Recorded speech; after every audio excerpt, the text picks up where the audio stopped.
How do you expect high rewards if you don't take high risks? You fancy logging onto a computer and pulling some information from it? What is the info exactly? I'll come back to that later. But here's what you need to do. A secret stash. Illegal funds from banker bonuses. They're questioning her somewhere. I need this money. I deserve this money. 5 million? For an hour's work.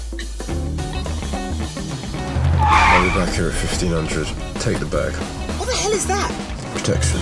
Boss's orders.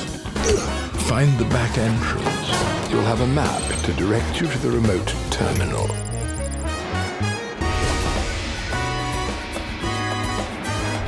You in over your head? You've never done anything like this before. This is just a little one-off payday in between jobs. Just keep an ear out. Let us know if anything else out of the ordinary happens. It's done.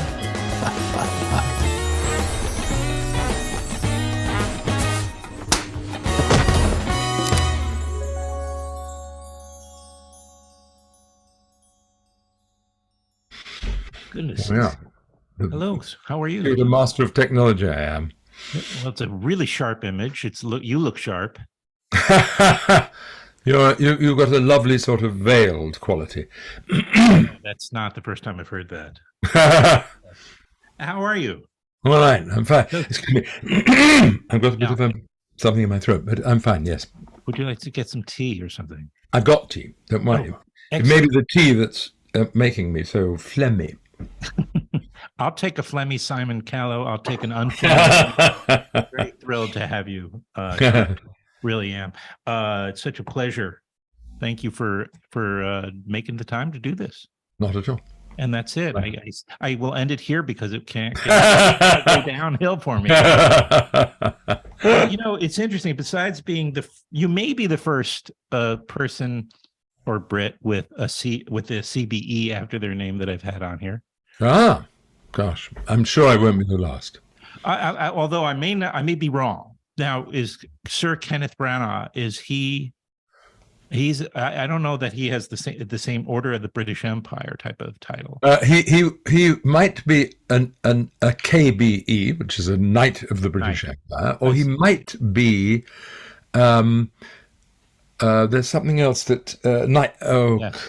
I don't know quite what it is, but it has different in it. It doesn't matter. Yeah. It's all all just a game, isn't it? Really.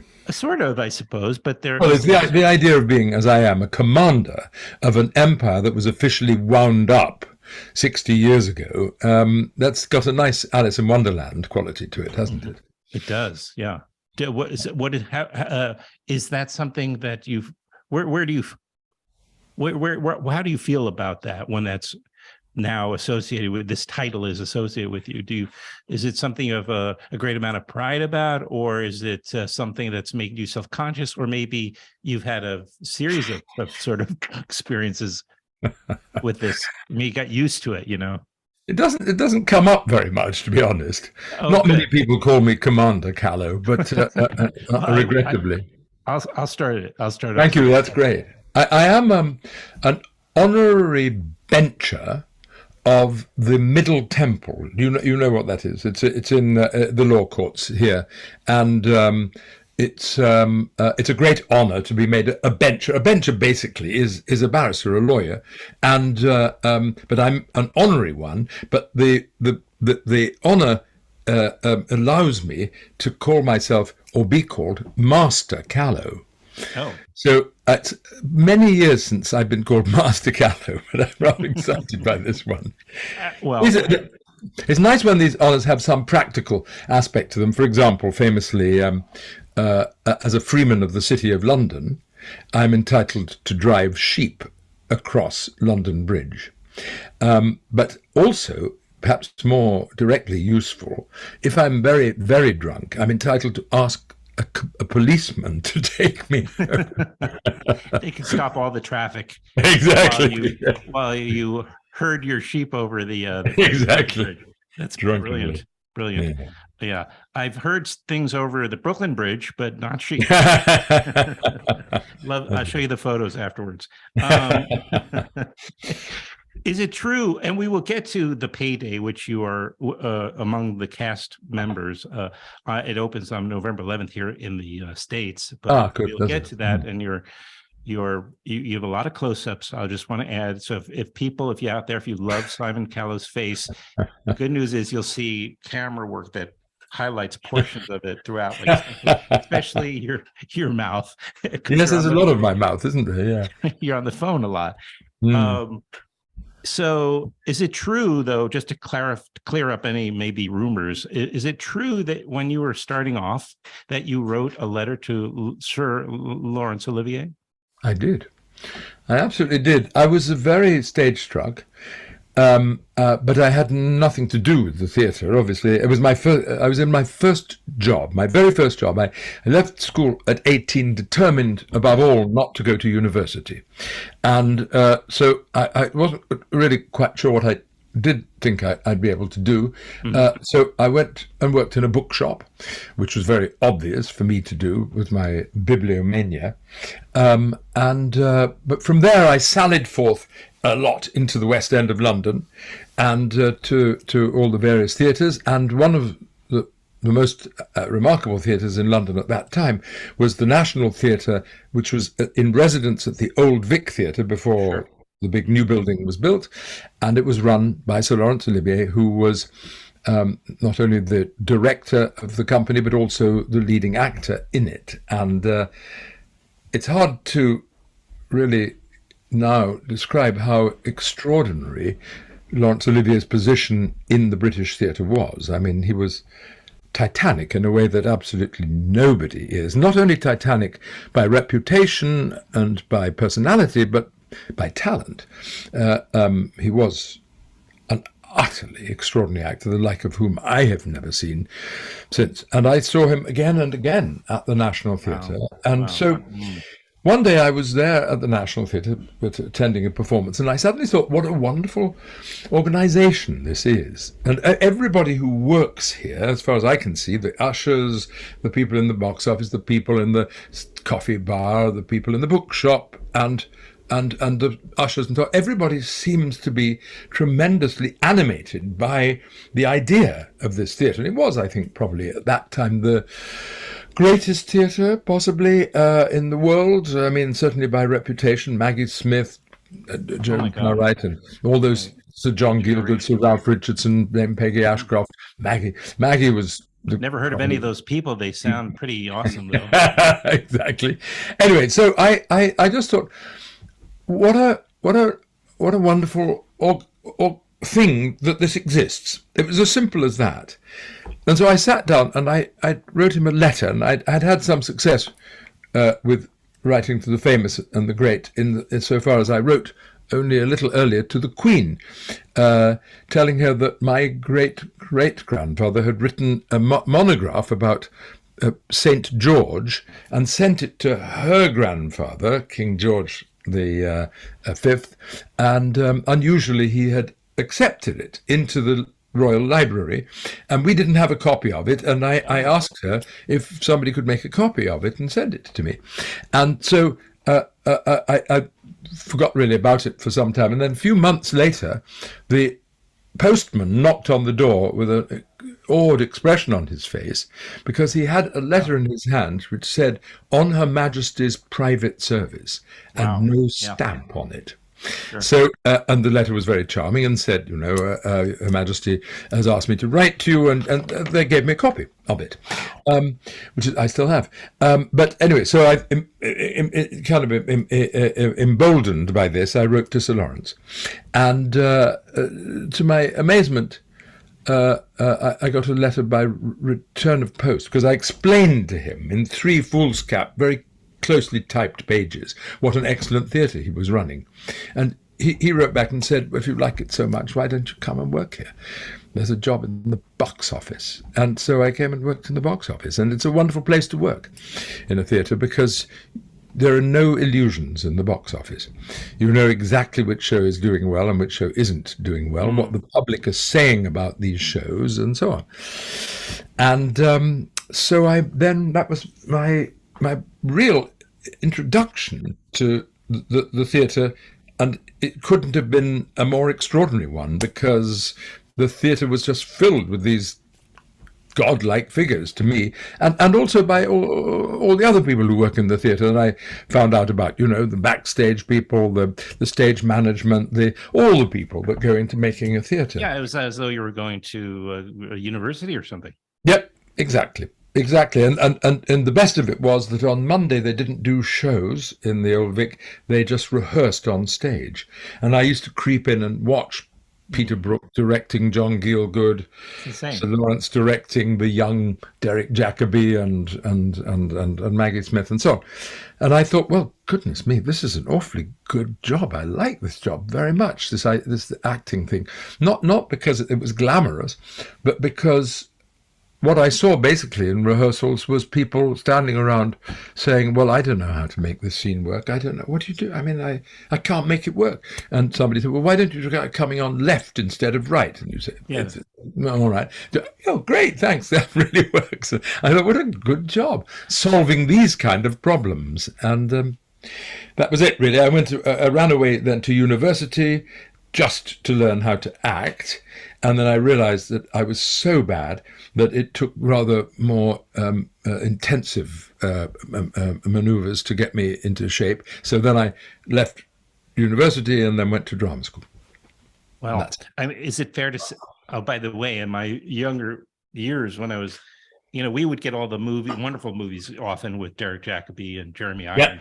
Yeah. It wasn't until I visited London a number of times and would always make a point of going to the theater. And I saw those very actors on stage. But, I understand. This is why these guys are big stars here, because they actually have incredible craft or have mastered this incredible craft. And is it fair to say that you sort of fashioned maybe your career by after Olivier and those guys, because not only did you eventually have spent a great amount of time directing and acting in theater, as well as film, and you're also an author. I mean, I found out much more than I even was aware of by doing a little research. My goodness, you make multi-hyphenates sound they don't know what they're doing, but you really are just like the original Renaissance guy. Turns out. But is it fair to say that you, which one? Even in this movie, even in the Payday, which we'll get to, this is my technique, you catching on? Even in the Payday, there's an essence, because Olivier, for instance, and Michael Caine, other actors have sort of done these types of where they play sort of wicked, characters in these sort of comic or lighthearted, thrillers or what have you, right? I mean, there is a history of that, or in the UK especially, those types of. So I don't know. We're very good at playing very villains. long-winded way of asking you if you fashioned your career on those guys, because it seems to have worked out well. No, nobody, in my view, ever fashions a career. Okay, fair. Careers sort of happen according to the circumstances that prevail. And my career was nothing remotely like anything that I thought it would be. What I thought was 3 years at drama school, I'll go into a repertory theatre with any luck for 3 years or something like that, or maybe more. I'll learn more while I'm there. Then if I'm very, very lucky, I'll creep back into London. And possibly, if I was unbelievably lucky, I'd join the National Theatre and then stay there for the rest of my life. Mm-hmm. And none of that happened. None of that whatever happened. I sort of leapfrogged from one thing to another by chance, good luck, but particularly because the theatre was changing already by then very rapidly. And the repertory theatres were already in decline, starved of money by the central government, or rather by the local authorities who were starved of money by the central government. No theatre could hold a company the way they used to. They used to have a company of 20 or 25 actors or more in Nottingham, in Newcastle, in Manchester. And then actors wanted to stay there for 2 or 3, but that all died. So what happened to me instead was that I went to Edinburgh and did a play which was in the Edinburgh Festival, 2 plays that were in the Edinburgh Festival, went to repertory. My only repertory experience was about 3 months in the Lincoln Rep, which was remarkable, but I left after 3 months to go back to Edinburgh. I did a show in the Edinburgh Festival again a couple of years after I'd returned to Edinburgh, which transferred to London. I was in the West End only 3 years after I'd acted in, I'd left drama school. And then within a couple more years, I was at the National Theatre playing Mozart and Amadeus. So that's not a career like Laurence Olivier had. I mean, I had a much better career than Laurence Olivier's initial career, you know. And then even by the time I went to the National, where there was a standing company, its days were numbered. About 5 more years of that, and then now every play is cast individually, you know. It's not good. It's not nearly so good. That's the way forward for the theatre, is ensemble. And that's why we still see in the German theatre and the, dare I say it, Russian theatre, in various theatres around the world, French theatre, which have standing companies, they grow in a different kind of way. It's better. That's all. It's just better. The English are terribly good at flying by the seat of their pants, so we sort of get on with it and make a good show. But depth is another thing. Depth and growth, they're a bit absent at the moment. And Charles Dickens, that's someone that's a person who ended up playing a significant role in your, at least, mind. Yeah, absolutely. Yes. Occasionally it happens that a writer, that you kind of absolutely find a huge common bond with a writer, a dead writer. And I have with several writers, none of them, unfortunately, were playwrights, including Charles Dickens. So I've had to involve myself in adaptations of his work, or indeed in playing him, which I've done quite a lot, and reviving certain things that nobody knows about, monologues that he wrote, which he performed with staggering brilliance, because he is the only world-class writer who was also a supreme performer himself. And so I didn't know that. Oh, he was he did the readings, what he did basically, and he did them all over the country, Britain, and then in America as well. And he filled stadiums of 3,000 people. How he did it vocally, I have no idea. How he managed to play those vast barns with no training at all. But he did it by willpower, is what he did. But because everybody knew who he was unquestionably the most famous man in the world, and because they knew his books almost as well as he did, the experience for people of hearing this stuff performed so wonderfully by him that the great actors, and not all great actors are generous, literally said, well, thank God he's not an actor, because we'd all be out of a job. He's just supreme. I mean, supreme. And I understood that he wanted to be an actor, originally, and could so easily have done it. It was a turning point. I was going to join an acting company or become a shorthand reporter in Parliament. And the day he went to audition for the greatest actor-manager of his day, Charles Keane, he got a sort of neuralgia down the side of his face, and he couldn't perform. Wow. Oh, wow. Well, whether it was psychosomatic or real, it's hard to know. But anyway, so that I understood. This is why he's such a kindred spirit, because he's a performer, you know, and I understand that. Dickens, which daunts some people on the page, just try reading it out loud, and it immediately falls into place. You know, it's amazing. Wow. And have you written about Dickens? Yeah, I wrote a biography of Dickens. You did write a biography. Yeah, You don't written find a few that- biographies. Yeah, Kane, another. Kane, I'm sorry, Orson Welles. I see. I read Citizen Kane. I'm thinking of. Indeed. Write that one. Sorry. Yeah.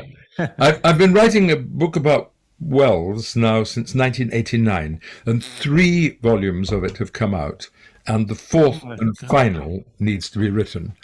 I've written a biography of Wagner, of a short one of Oscar Wilde, Charles Laughton. Did I mention Charles Laughton? No. And there's somebody else. Somebody else.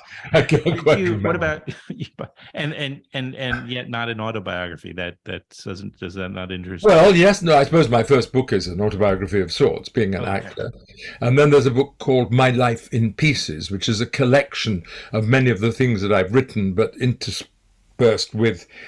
It sort of tells the story of my life in the theatre. And I wrote a book called Love is Where It Falls, which is about my very intense relationship with a famous literary agent called Peggy Ramsey, and my then partner, who died. And it's a pretty emotional book, I have to say. I would like to read it. Believe it's. I think it's still in print. God. How do you can't? Well, I'll find it. Don't worry about that. How is it though that you can be that prolific a writer or author and not consider that your primary work or job? I mean, it seems like almost anything else would be sort of secondary or tertiary, and that because being I just imagine taking to write a book, or in this, you know, maybe a series of books on Wells like that would take the majority of your time. and yeah, there's one word that explains it, and that's greed. I'm just a very greedy person, and when faced with various opportunities, I just can't ever say no to any of them, and it's sort of stupid. Yeah, I understand. It's a medical condition, the inability to say no. Yes, exactly. Right. Yeah, it really is. And Wells has suffered worst, but I am finally getting on with that.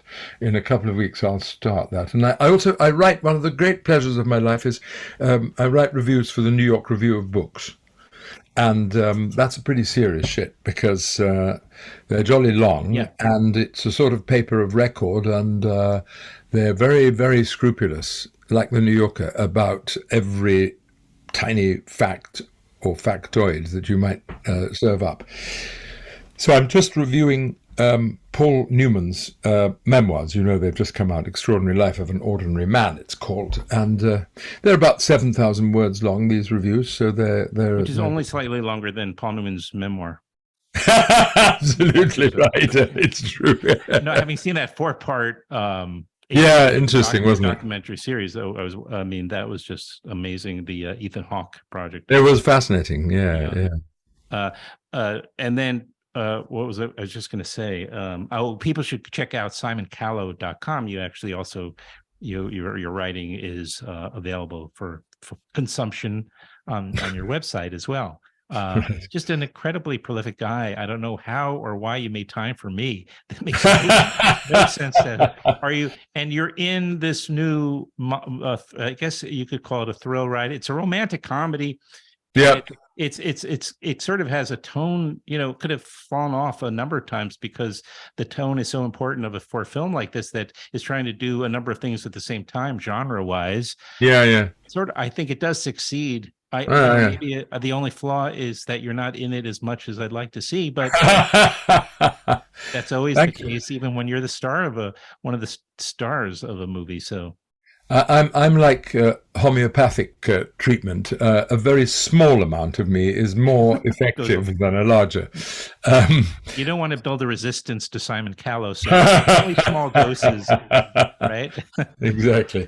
But no, I enjoy doing it very much. I do think it's very witty and very stylishly done, and on a tiny budget.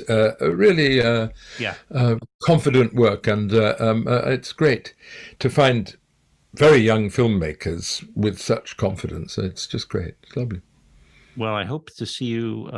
Whether it's in lots more of you, maybe after you finish this next volume of the. Because I think that's going to preoccupy a bit of your time in the next year. But thank you again. And the name of the movie, which I tried to squeeze in as much as possible. I did see it and enjoy it thoroughly. The Payday. It's going to be premiering theatrically, I guess. I from what I could tell, on November 11th here in the States. It'll be able to see it one way or another. And Simon Callow is among its cast members. And thank you so much. It was such a delight to talk to you. It's a pleasure. Thank you. All right. So enjoy the rest of your evening and your tea.